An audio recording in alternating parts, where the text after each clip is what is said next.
तो पार्ट 2 की शुरुआत में हम देखते हैं येस्केल और पोला उस प्रीस्ट की आर्मी से मिलने जाते हैं और अपने आप को गॉड्स के नाम से इंट्रोड्यूस करवाते हैं, पर वो लोग उन्हें फ्रॉड समझते हैं, इसलिए वो उन पर अटैक करने लगते हैं। लेकिन पोला अपनी पावर से उनके अटैक्स को रोक देती है, जिसे देखकर वो लोग ये समझ जाते हैं कि पोला और येस्केल सच में एक गॉड हैं। जिसके बाद येस्केल उस प्रीस्ट के साथ एक मीटिंग रखता है, जहाँ पर वो उन्हें बताता है कि उसके बाकी के सारे साथी गॉड्स जल्द ही डीमंस के लैंड पर अटैक करके उन्हें डिस्ट्रॉय करने वाले हैं। जिसके बाद सिर्फ 2 सुपर पावर्स कंट्री बचेगी, जिसमें से एक कंट्री प्रीस्ट की होती है और वो उस प्रीस्ट को कभी भी दूसरे कंट्री पर अटैक करने से मना करता है।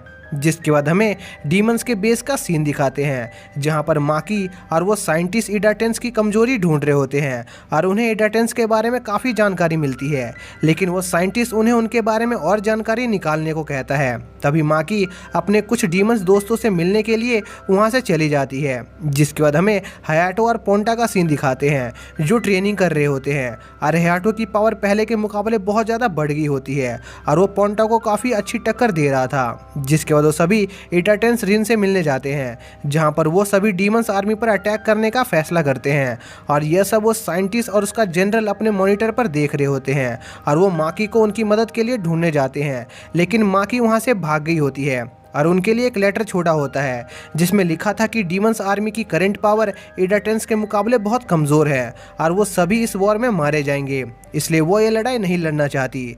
जिसके बाद हम माकी को देखते हैं, जो उस सिटी के नीचे के टनल से भाग रही होती है। जिसके बाद पोंटा डीमन सिटी से बाहर जाने वाली सभी रास्तों को डिस्ट्रॉय कर देता है, लेकिन तब तक माकी सिटी से बाहर निकल चुकी होती है और इसी दौरान रिन और हयाटो ने डीमंस के बेस पर अटैक कर दिया होता है और वो रास्ते में आने वाले सभी डीमंस को जान से मार रहे होते हैं। तभी वहाँ 3 डीमंस आते हैं, जिन्हें रिन एक ही वार में मार देती है, पर वो डीमंस उनका सर कटने के बाद भी नहीं मरते और रिन से लड़ते रहते हैं। यह बात रिन को थोड़ी अजीब लगती है। तभी हम देखते हैं एक डीमन जनरल उन तीनों डीमंस की बॉडी को अपनी पावर से कंट्रोल करके रिन से फाइट करा रही होती है। जिसके बाद हम हयाटो को देखते हैं, जो एक डीमन का पीछा करते हुए वहाँ की जेल में पहुँच जाता है, जहाँ पर बहुत सारे लोग कैद होते हैं, जिस पर वो उन्हें छुड़ाता है। तभी वहां पर एक डीमन जनरल आ जाता है, जो हयाटो को जान से मारना चाहता था। जिसके बाद उन दोनों में फाइट स्टार्ट हो जाती है और वो दोनों एक दूसरे पर कई सारे अटैक करते हैं, लेकिन वो जनरल हयाटो से काफ़ी पावरफुल होता है और उसे हराने लगता है। लेकिन जैसे जैसे लड़ाई आगे बढ़ती है, हयाटो और पावरफुल हो रहा होता है, जिस पर वो डीमन हयाटो को जल्दी से ख़त्म करने के लिए उस पर एक डेडली वार करता है, जिससे हयाटो के इंटरनल ऑर्गन्स बाहर आ जाते हैं। लेकिन हयाटो इसी मौके का फ़ायदा उठाकर उस डीमन का हाथ तोड़ देता है और उसे हरा देता है। तभी हमें रिन का सीन दिखाते हैं, जो अभी भी उस लेडी डीमन से लड़ रही होती है, लेकिन वो उस डीमन की रियल बॉडी को नहीं ढूंढ पा रही होती और रिन उस डीमन से हारने लग जाती है। तभी रिन उस डीमन के सारे बालों को लपेटकर इकट्ठा कर लेती है और एक ही बार में उसके सारे पपेट्स को मार देती है और अब सिर्फ वो जनरल बची होती है। जिसके बाद हमें हयाटो का सीन दिखाते हैं, जिसने उस जनरल को हरा दिया था, लेकिन वो उसको जिंदा छोड़ देता है और वहाँ से निकल जाता है। तभी हमें पता चलता है कि उस मैड साइंटिस्ट ने उस डीमन को एक परमाणु बॉम्ब का स्विच दिया था, ताकि जब वो हार जाए तो इसका इस्तेमाल करके वो सभी इडाटेंस को मार सके। लेकिन वो डीमन उसका यूज़ नहीं करता, क्योंकि उसके बच्चे अभी भी उस सिटी से बाहर नहीं पहुँचे थे। तभी हम देखते हैं कि एक प्रीस्टेस वहाँ आती है, जिसे हयाटो ने बचाया था और वो जानती थी कि वो जनरल एक अच्छा डीमन है और उसने हयाटो से लड़ते समय उसके हमलों को इंसानों से दूर रखा, ताकि इंसानों को कोई चोट न पहुंचे। इसलिए वो लड़की उसे बचाने की कोशिश करती है, पर वो डीमन बहुत भारी होता है, जिस पर वो उसकी मदद नहीं कर पाती और उस डीमन की वहीं मौत हो जाती है, जिससे वो लड़की काफ़ी डिप्रेस हो जाती है और अपनी कमज़ोरी को कोसती है। जिसके बाद हमें हयाटो का सीन दिखाते हैं, जो उस जनरल से लड़ने के बाद बहुत घायल हो गया था। तभी उसे एक इडाटेंट पोर्टल दिखाई देता है, जिससे नए इडाटेंट्स बाहर आते हैं, जिस पर हयाटो उस पोर्टल से नए इडाटेंट को बाहर आने में मदद करता है और वो देखता है कि वो इडाटेंट वही प्रीस्टेस होती है जिसे उसने डीमंस के बेस से छुड़ाया था। तभी उन पर एक डीमन अटैक करता है, जिस पर वो इडाटेंट, जिसका नाम गिल होता है, वो हयाटो को उस डीमन से बचाकर वहां से निकल जाती है। जिसके बाद हम रिन को देखते हैं, जो उस डीमन जनरल को मारने वाली होती है। तभी वहाँ पर वो साइंटिस्ट आ जाता है, जो रिन को उसके दादाजी की पुरानी मेमोरीज के बारे में बताता है, जिससे रिन को ऐसा लग रहा होता है कि वो आदमी आदमी ही उसके दादाजी हैं। तभी हमें यस्केल का सीन दिखाते हैं जो पूरी वॉर पर निगरानी रख रहा होता है। तभी वहाँ पर पोंटा आ जाता है, जिसके बाद यस्केल रेडार पर देखता है कि हयाटो घायल हालत में उसकी तरफ आ रहा है, जिस पर पोंटा हयाटो की तरफ जाता है। तभी उसे हयाटो के साथ एक नई इडाटेन दिखती है, जिस पर वो हयाटो और उस इडाटेन को उसकी लोकेशन पर जाने को कहता है और डीमंस के बेस की तरफ निकल जाता है। लेकिन तभी उसे वहाँ पर गिल की हमशक्ल दिखाई देती है जो एक ह्यूमन होती है और यह बात पोंटा को काफ़ी अजीब लगती है। तभी उस पर एक डीमन अटैक करने की सोचता है, जिस पर पोंटा एक ही झटके में उसको मार देता है। यह देखकर वो प्रीस्टेस पोंटा पर बहुत गुस्सा होती है, लेकिन पोंटा उस प्रीस्टेस को बेहोश करके अपने साथ ले जाता है ताकि वो इडाटेंस के बारे में और जान सके।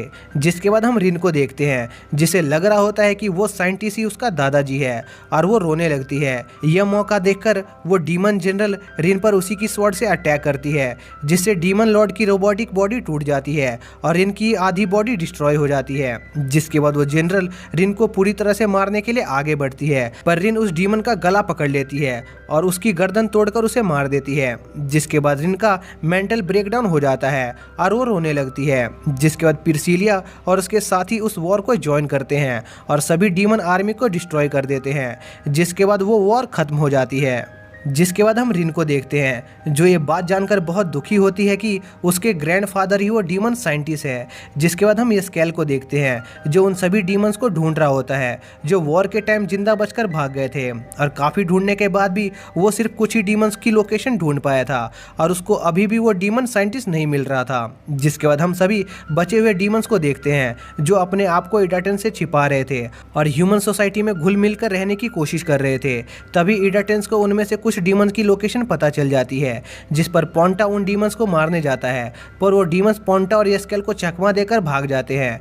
जिसके बाद हम माकी को देखते हैं, जो एक लड़की के घर पर कब्जा करके वहां पर छिप जाती है और उस लड़की को मार देती है और डीमन साइंटिस्ट से कॉन्टैक्ट करने के प्लान के बारे में सोचने लगती है। जिसके बाद हमें हयाटो और पोला और गिल का सीन दिखाते हैं, जो आपस में ट्रेनिंग कर रहे होते हैं और हयाटो उनको बुरी तरह से हरा रहा होता है। जिसके बाद वहां पर कोरी आ जाता है, जो हयाटो को उसके साथ बैटल करने को कहता है और उन दोनों में बैटल स्टार्ट हो जाती है और हम देखते हैं कोरी अपनी बॉडी को एक आर्मर में ढक लेता है और हयाटो पर बहुत भारी पड़ने लग जाता है और उसके दोनों हाथ काट देता है। यह देखकर हयाटो और भी ज्यादा एक्साइटेड हो जाता है और उसके साथ जमकर लड़ने लगता है। जिसके बाद हमें माकी का सीन दिखाते हैं, जो डीमन साइंटिस्ट से कांटेक्ट करने का सही टाइम ढूंढ रही होती है। तभी वो टीवी पर कुछ मॉन्स्टर के अटैक की न्यूज सुनती है और वो समझ जाती है कि यही सही मौका है डीमन साइंटिस्ट से कांटेक्ट करने का।